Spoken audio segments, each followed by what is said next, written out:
I have a friend who did something absolutely insane. In late 2024, he sold his house, went all to cash, and bet on a huge housing crash in 2025. He truly believed the market would implode and he'd swoop in to buy his dream home for pennies on the dollar. It was a bold move. He could either score a deal of a lifetime or end up priced out of the market. And now, here we are in 2025. Did his gamble pay off or backfire spectacularly? Stick around because the answer will shock you and it reveals a surprising truth about the 2025 housing market.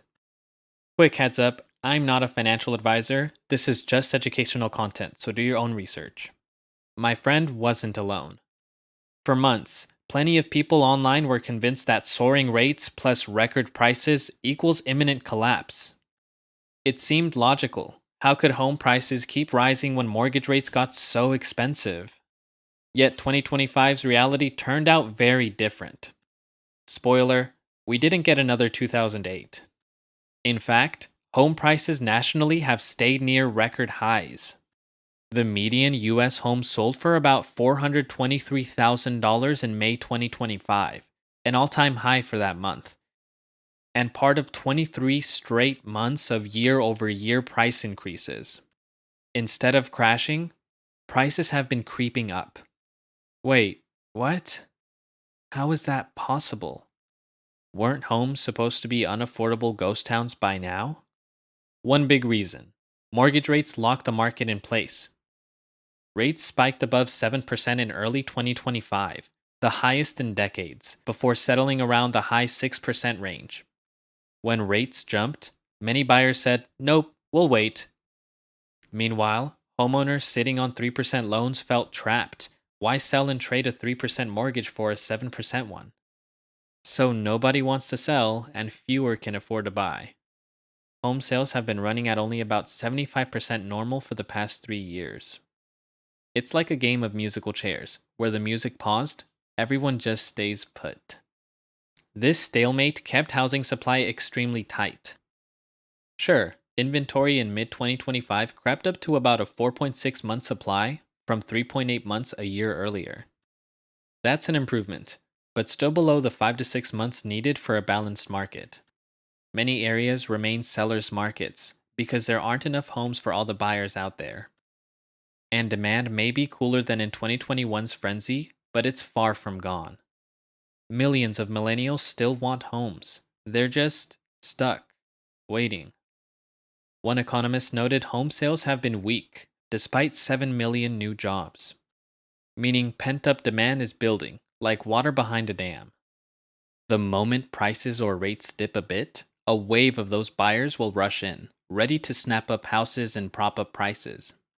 Now, the elephant in the room: affordability. With high rates and high prices, buying a home in 2025 became a luxury for many. Only about 25% of US households can afford the median new home at today's prices. Even a $300,000 starter home is out of reach for 50% of families. It's gotten so bad that in places like California, owning a modest home can cost almost double the monthly rent. And rent wasn't cheap to begin with. Since 2020, monthly payments on a typical home jumped over 80% in some areas, thanks to rising prices and rates. Income certainly didn't rise 80%. So, yeah, affordability is shot. This is squeezing out many first time buyers and middle class families, and leaving more of the market to those with higher incomes or investors. With buyers stretched thin, are cracks showing in the market? In some ways, yes. Homes are sitting a bit longer, roughly 40 days on market versus 35 a year ago, and sellers are finally making concessions.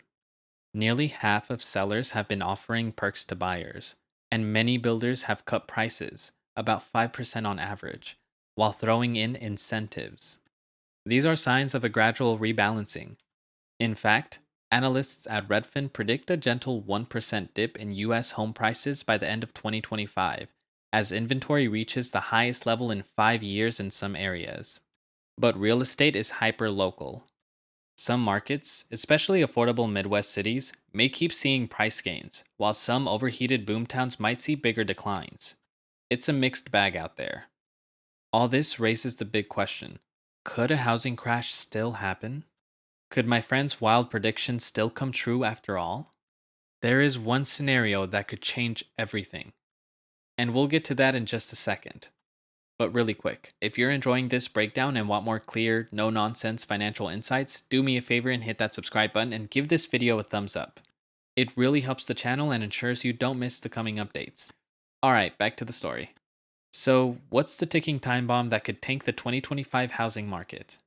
In one word: recession. If the economy tanks and unemployment spikes, many homeowners could struggle to pay their mortgages, leading to forced sales and foreclosures. That's essentially what happened in 2008. People lost jobs and defaulted on homes en masse. But here's the thing: today's homeowners are generally in better shape. Lending standards now are much stricter than before the 2008 crash, and most people didn't have those crazy subprime loans. Plus, many have significant equity and fixed low rates. So even if a recession hits and prices dip, a 2008 style meltdown is unlikely. We might see a rise in foreclosures if job losses are bad, but it'd be nothing like the tsunami last time. With relatively low supply and mostly solid loans, the housing market is more stable than the doomers think. Instead of a dramatic crash, we're probably entering a new normal. Higher interest rates may be here to stay for a while, so don't hold your breath for 3% mortgages to come back. Home prices likely won't freefall, but their growth is slowing to a crawl, maybe 2% a year on average instead of those double digits we saw in 2021. Some years might even be flat. Buyers will need to adjust expectations. You might have to consider smaller homes, different locations, or creative financing like temporary rate buydowns to make the math work. Sellers will have to adjust too, price realistically, and be willing to negotiate. The silver lining: if you can afford to buy now, you face less insane competition and have more power to negotiate than during the frenzy. And if you're an investor, focus on fundamentals, buy for cash flow and long term value, not quick speculation. Now, about my friend, the guy who sold his house betting on a crash. How did that turn out? Here's the kicker: the crash never came. Home values in his area are actually a bit higher now than when he sold. And with mortgage rates around 7%, buying back his old house or any similar one would cost him far more per month than his original payment. He's kicking himself, watching the home he gave up now worth more, while he's stuck renting and seeing his cash savings get eaten by rent and inflation. His bold bet backfired big time.